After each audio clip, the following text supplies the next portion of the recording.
പച്ചവെള്ളത്തിലേക്ക് ഏവർക്കും സ്വാഗതം. ഇന്ന് നമ്മൾ എക്കണോമിക്സുമായി ബന്ധപ്പെട്ട ഫസ്റ്റ് ടോപ്പിക് ആയിട്ടുള്ള സമ്പദ് വ്യവസ്ഥ എന്ന ഭാഗത്തെ ക്ലാസ് ആണ് നമ്മൾ എടുക്കാൻ പോകുന്നത്. തുടർച്ചയായിട്ടുള്ള LDCയുടെയും മറ്റ് PSC ക്വസ്റ്റ്യൻ പേപ്പറുകളും നോക്കുമ്പോൾ കേവലം എക്കണോമിക്സ് എന്ന് പറയുന്നത് നമ്മുടെ ഇന്ത്യൻ സമ്പദ് വ്യവസ്ഥയിൽ ഒതുങ്ങിയിരിക്കുന്ന സിലബസ് ആണെങ്കിൽ പോലും അത് വൈഡായിട്ട് ചോദിച്ച് കാണുന്നുണ്ട്. അതുകൊണ്ട് നമ്മൾ അതിൻ്റെ ബേസിക് ആയിട്ടുള്ള തുടക്കം മുതൽ തന്നെ നമുക്ക് നോക്കിപ്പോകാം. ഓക്കെ, ആദ്യത്തെ നമ്മൾ എക്കണോമിക്സ് എന്താണെന്ന് മുതൽ നമുക്ക് പഠിച്ച് പോകാം. എന്താണ് എക്കണോമിക്സ് എന്ന് പറഞ്ഞു കഴിഞ്ഞാൽ ഒരു സമ്പദ് വ്യവസ്ഥയിലെ ഉൽപാദനം, വിതരണം, കൺസംഷൻ, ഉൽപാദനം, വിതരണം, കൺസംഷൻ അഥവാ ഉപഭോഗം എന്നിവയുമായി ബന്ധപ്പെട്ട ഒരു ശാസ്ത്ര ശാഖയാണ് എന്തെന്ന് പറയുന്നത് എക്കണോമിക്സ് എന്ന് പറയുന്നത്. മറ്റൊരു തരത്തിൽ പറഞ്ഞു കഴിഞ്ഞാൽ മനുഷ്യന്റെ അനന്തമായിട്ടുള്ള ആവശ്യങ്ങൾ നിറവേറ്റാനുള്ള വിഭവങ്ങൾ പരിമിതമാണ്. പരിമിതമായ വിഭവങ്ങൾ ഉപയോഗിച്ച് ആവശ്യങ്ങൾ നിറവേറ്റുന്നതിനെ കുറിച്ച് പ്രതിപാദിക്കുന്ന ശാസ്ത്ര ശാഖയാണ് എന്തെന്ന് പറയുന്നത് സാമ്പത്തിക ശാസ്ത്രം എന്ന് പറയുന്നത്. അപ്പൊ സിംപിളി സാമ്പത്തിക ശാസ്ത്രം എന്ന് പറഞ്ഞു കഴിഞ്ഞാൽ എന്താണ്? ഒരു സമ്പദ് വ്യവസ്ഥയിലെ അല്ലെങ്കിൽ ഒരു രാജ്യത്തിലെ സാധനങ്ങളുടെയും സേവനങ്ങളുടെയും ഉൽപാദനം, വിതരണം, അതിൻ്റെ ഉപഭോഗം എന്നതുമായി ബന്ധപ്പെട്ട ഒരു ശാസ്ത്രശാഖയാണ് എക്കണോമിക്സ് എന്ന് പറയുന്നത്. ഇത് പണ്ട് കാലത്ത് പൊളിറ്റിക്കൽ എക്കോണമി എന്നറിയപ്പെട്ടിരുന്നത് പൊളിറ്റിക്കൽ എക്കോണമി എന്നാണ് അറിയപ്പെട്ടുകൊണ്ടിരുന്നത്. അതിന് പിന്നീട് എന്തായി മാറി? എക്കണോമിക്സ് എന്നായി മാറി. എന്താ പൊളിറ്റിക്കൽ എക്കണോമി എന്ന് പറഞ്ഞു കഴിഞ്ഞാൽ ഗ്രഹഭരണം എന്നായിരുന്നു ഇതിൻ്റെ ആദ്യത്തെ പേര് കേട്ടോ. ഗ്രീക്ക് വേർഡിൽ നിന്നാണ് ഇത് വന്നിട്ടുള്ളത്. അതിൻ്റെ ആദ്യത്തെ അർത്ഥം എന്തായിരുന്നു? ഗ്രഹഭരണം എന്നായിരുന്നു അതിൻ്റെ ആദ്യത്തെ മീനിങ് ഉദ്ദേശിച്ചിരുന്നത്. അത് പിന്നീട് എക്കണോമിക്സ് ആയി. ആരാണ് എക്കണോമിക്സ് എന്ന് പറയുന്ന പദം കൊണ്ടുവന്നത്? അത് കൊണ്ടുവന്നത് ആൽഫ്രഡ് മാർഷൽ ആണ് എന്ന് ഓർത്തു വെച്ചേക്കണം. ആരാണ്? Alfred Marshall. ആരാണ്? Alfred Marshall. ആൽഫ്രഡ് മാർഷലാണ് എന്ത് എക്കണോമിക്സ് എന്ന് പറയുന്ന പദം കൊണ്ടുവന്നത് എന്ന് ഓർത്തു വെച്ചേക്കണേ. ഓക്കെ, ഇനി സമ്പത്തിനെ കുറിച്ചിട്ടുള്ള പഠനമാണ് എന്തെന്ന് വിളിക്കുന്നത്? അഫ്നോളജി എന്ന് വിളിക്കും. സമ്പത്തിനെ കുറിച്ചിട്ടുള്ള പഠനത്തെ എന്തെന്ന് വിളിക്കും? അഫ്നോളജി എന്ന് വിളിക്കും. സമ്പത്തിനെ കുറിച്ചിട്ടുള്ള പഠനമാണ് അഫ്നോളജി. PSC ഒരുപാട് തവണ ചോദിച്ചിട്ടുള്ളതാണ്. സമ്പത്തിനെ കുറിച്ചിട്ടുള്ള പഠനം അഫ്നോളജി. സാമ്പത്തിക ശാസ്ത്രത്തെ നമുക്ക് രണ്ടായിട്ട് ക്ലാസിഫൈ ചെയ്യാം. എത്രയായിട്ട് ക്ലാസിഫൈ ചെയ്യാം? രണ്ടായിട്ട് ക്ലാസിഫൈ ചെയ്യാം. സാമ്പത്തിക ശാസ്ത്രത്തെ എത്രയായിട്ട് ക്ലാസിഫൈ ചെയ്യാം? രണ്ടായിട്ട് ക്ലാസിഫൈ ചെയ്യാം. Micro economics, macro economics. Micro economics, macro economics. Micro economics, macro economics ഏതൊക്കെയാണ്? സൂക്ഷ്മ സാമ്പത്തിക ശാസ്ത്രവും സ്ഥൂല സാമ്പത്തിക ശാസ്ത്രവും. സൂക്ഷ്മ സാമ്പത്തിക ശാസ്ത്രം, സ്ഥൂല സാമ്പത്തിക ശാസ്ത്രം എന്ന് രണ്ടായിട്ട് നമുക്ക് സാമ്പത്തിക ശാസ്ത്രത്തെ ലളിതമായിട്ട് ക്ലാസിഫൈ ചെയ്യാം.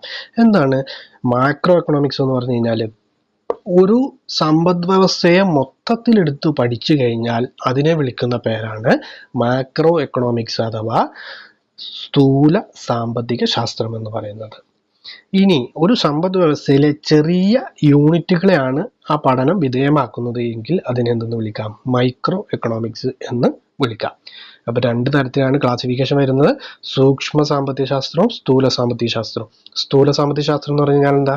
വലിയ സഞ്ചയങ്ങളെ അഥവാ വലിയ യൂണിറ്റുകളുമായി ബന്ധപ്പെട്ട്, ഉദാഹരണത്തിന് ഇന്ത്യയുടെ GDP, price level, general price level, interest, general interest തുടങ്ങിയ കുറിച്ചിട്ടുള്ളതൊക്കെയാണ് എന്താണ് സ്ഥൂല സാമ്പത്തിക ശാസ്ത്രം എന്ന് പറയുന്നത്.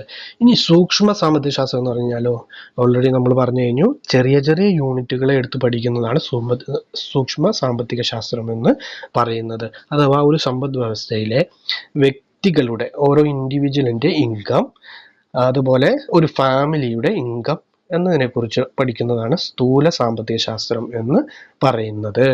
അപ്പോൾ ഒന്നുകൂടെ ഓർത്ത് വയ്ക്കുക, ഒരു വനത്തെ കുറിച്ചിട്ടുള്ള പഠനമാണ് ഏത് സ്ഥൂല സാമ്പത്തിക ശാസ്ത്രമെങ്കിൽ ആ വനത്തിനുള്ളിലെ ഒരു മരത്തെ കുറിച്ചിട്ടുള്ള പഠനമായിരിക്കും എന്ത് സൂക്ഷ്മ സാമ്പത്തിക ശാസ്ത്രം എന്ന് പറയുന്നത്. ക്ലിയർ ആയോ? ഇനി ഈ പൊതു സിദ്ധാന്തം എന്ന് പറയുന്ന ഒരു കോൺസെപ്റ്റ് കേട്ടോ, PSC ചോദിച്ചേക്കാം, നിരവധി തവണ ചോദിച്ച് കാണുന്നുണ്ട്. ദ ജനറൽ തിയറി എന്ന് പറയപ്പെടുന്നത്, നിങ്ങൾ LDCക്ക് പ്രിപ്പയർ ചെയ്യുകയാണെങ്കിൽ ഡിഗ്രി ലെവലിലുള്ള ക്വസ്റ്റ്യൻസ് ഒക്കെ പ്രീവിയസ് നോക്കി പോകണം. അപ്പോൾ അത് നമുക്കൊരു ഔട്ട്ലൈൻ കിട്ടും.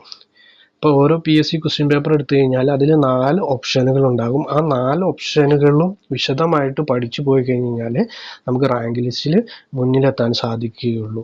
ഓക്കെ, ഈ പൊതു സിദ്ധാന്തം അഥവാ ജനറൽ തിയറി എന്ന് പറയപ്പെടുന്നത് ഏത് പേരിലാണ്? സ്ഥൂല സാമ്പത്തിക ശാസ്ത്രമാണ്.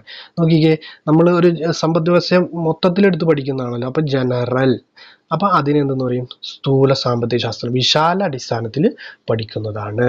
ഇതിന്റെ ഉപജ്ഞാതാവ് ഫേമസ് എക്കണോമിസ്റ്റ് ആയിട്ടുള്ള JM കെയ്ൻസ് ആണ്. ആരാണ്?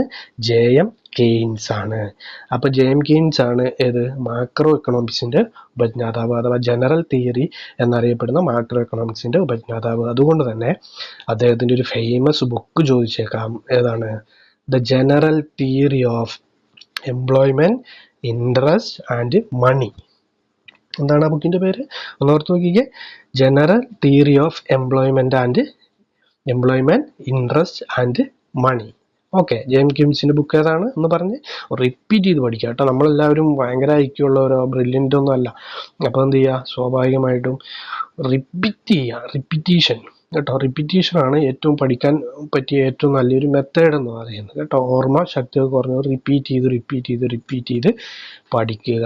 അപ്പോൾ കുറേ സമയം എടുത്തേക്കാം, പക്ഷെ കുറച്ച് വൈകിട്ടാണെങ്കിലും നമുക്ക് എന്ത് ചെയ്യും, ജോലി കിട്ടിയിരിക്കും. ഓക്കെ, ഇനി വില സിദ്ധാന്തം എന്നറിയപ്പെടുന്നത് ഏതാണ്? സൂക്ഷ്മ സാമ്പത്തിക ശാസ്ത്രമാണ്. അപ്പൊ ജനറൽ തിയറി എന്നറിയപ്പെടുന്ന സ്ഥൂല സാമ്പത്തിക ശാസ്ത്രവും പ്രൈസ് തിയറി എന്നറിയപ്പെടുന്നത് എന്താണ്? സൂക്ഷ്മ സാമ്പത്തിക ശാസ്ത്രവുമാണ്. ഇനി ഒരു തിയറി ഉണ്ട്, ഒരു പ്രാവശ്യം PSC ചോദിച്ചാണ്, ബാഡ് മണി ഡ്രൈവ്സ് ഗുഡ് മണി ഔട്ട് എന്ന നിയമത്തിന്റെ ഉപജ്ഞാതാവ് ആരാണെന്നാണ്. അദ്ദേഹത്തിന്റെ പേരാണ് ആരാണ്? തോമസ് ഗ്രഷാം എന്ന് ഓർത്തേക്കണേ. എന്താണ്?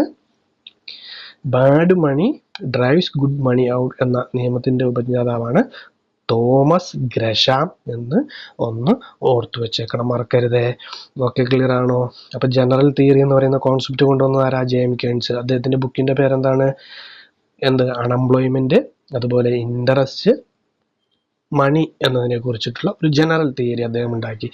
അതുപോലെ ഈ പ്രൈസ് തിയറി എന്നറിയപ്പെടുന്നത് ഏത് തിയറിയാണ്? നമ്മുടെ മൈക്രോ എക്കണോമിക്സ് അഥവാ സൂക്ഷ്മ സാമ്പത്തിക ശാസ്ത്രമാണെന്ന് ഓർത്തു വെച്ചേക്കണം. ഓക്കെ, ഇനി ഫേമസ് ആയിട്ടുള്ള ഒരു എക്കണോമിക്സ്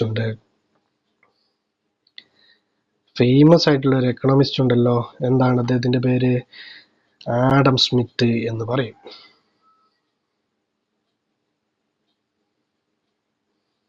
എല്ലാ PSC ക്വസ്റ്റ്യൻ പേപ്പറുകളിലും, മിക്ക PSC ക്വസ്റ്റ്യൻ പേപ്പറുകളിലും നമുക്കിനി കാണാൻ സാധിക്കുന്ന ഒരു പേരായിരിക്കും ആഡം സ്മിത്ത് എന്ന് പറയുന്നത്.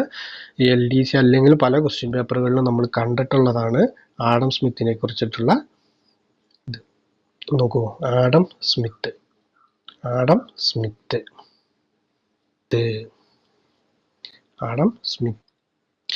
ഇനിയുണ്ടല്ലോ. അപ്പൊ ആ സാമ്പത്തിക ശാസ്ത്രത്തിന്റെ പിതാവ് ആഡം സ്മിത്ത് ആണെങ്കിൽ ആധുനിക നമ്മുടെ ഇന്ത്യൻ സാമ്പത്തിക ശാസ്ത്രത്തിന്റെ പിതാവ് ആരായിരിക്കും?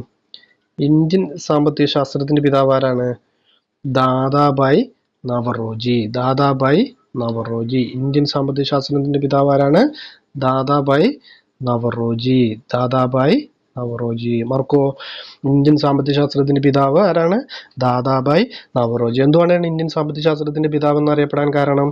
അദ്ദേഹം 1867-68 കാലയളവില് നമ്മുടെ രാജ്യത്തിന്റെ ദേശീയ വരുമാനം കണക്കാക്കി.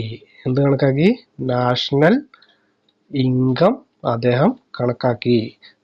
ദേശീയ വരുമാനം, നാഷണൽ ഇൻകം കണക്കാക്കിയത് കൊണ്ടാണ് പ്രൈമറി സെക്ടർ ഒന്ന് നോക്കിക്കേ, കാര്യമായിട്ട് നോക്കിക്കേ. പ്രൈമറി സെക്ടർ പ്രകൃതി വിഭവങ്ങൾ നേരിട്ട് ഉപയോഗപ്പെടുത്തി നടത്തുന്ന പ്രവർത്തനങ്ങളിൽ ഉൾപ്പെടുന്ന മേഖലയാണ് പ്രാഥമിക മേഖല അഥവാ കൃഷിയായിരിക്കും ഇവിടെ ഈ മേഖലയുടെ അടിത്തറ എന്ന് പറയുന്നത്. അഥവാ പ്രകൃതി വിഭവങ്ങൾ എന്ത് ചെയ്യുന്നു, എക്സ്ട്രാക്ട് ചെയ്യുന്നതുമായി ബന്ധപ്പെട്ട പ്രവർത്തനങ്ങൾ നടത്തുന്ന മേഖലയാണ് പ്രൈമറി സെക്ടർ. 3 മേഖലകളാണുള്ളത്.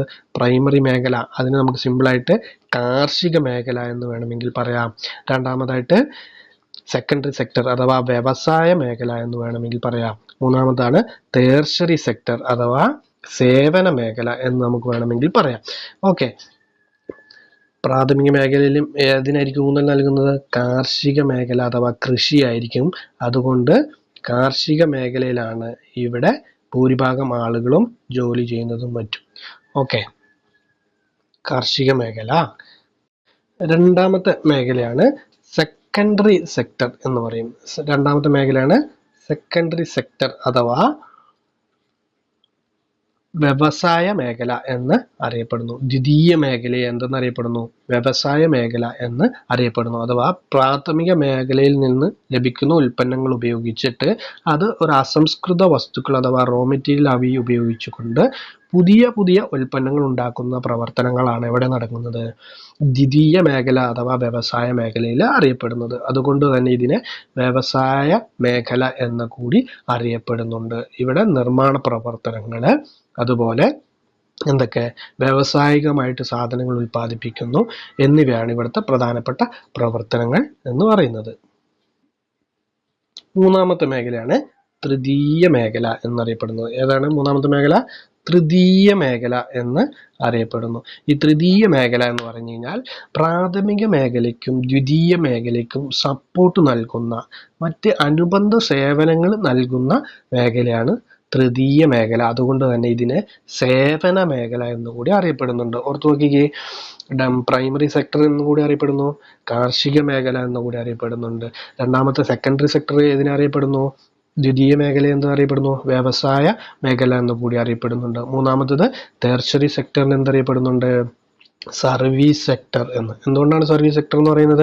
ഒരു കാർഷിക ഉൽപ്പന്നങ്ങൾ കൃഷിയിടത്തു നിന്ന് എടുത്തു കഴിഞ്ഞാൽ, വിളവെടുപ്പ് കഴിഞ്ഞ് കഴിഞ്ഞാൽ എന്ത് ചെയ്യണം? അത് മാർക്കറ്റിലേക്ക് എത്തിക്കണം. അപ്പോൾ അവിടെ എന്ത് വേണം? ട്രാൻസ്പോർട്ടേഷൻ വേണം.